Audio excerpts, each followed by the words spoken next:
So usually before I put the heat shrink on, this is like a Loctite putty that you can get at Ace Hardware, probably any hardware store.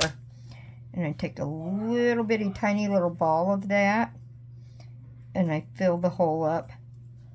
You don't have to do this. I just do this so that there's not a divot in the heat shrink after you put it on.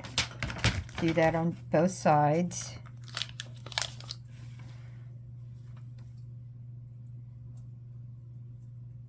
Fill up both holes.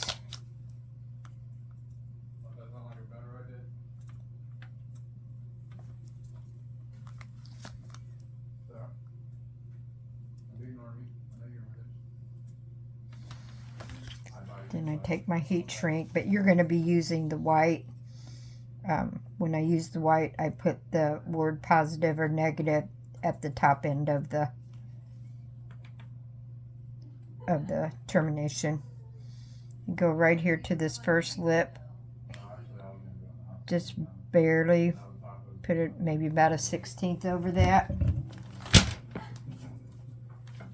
Get my heat gun. And then just shrink it down.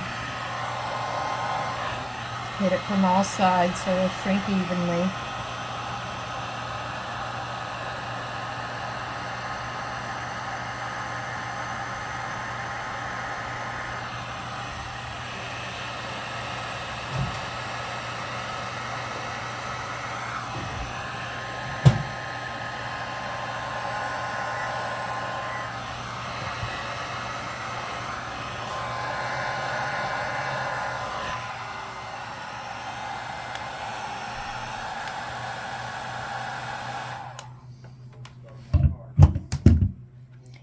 Then after that cools, don't try and do it too quick. It's going to be very hot.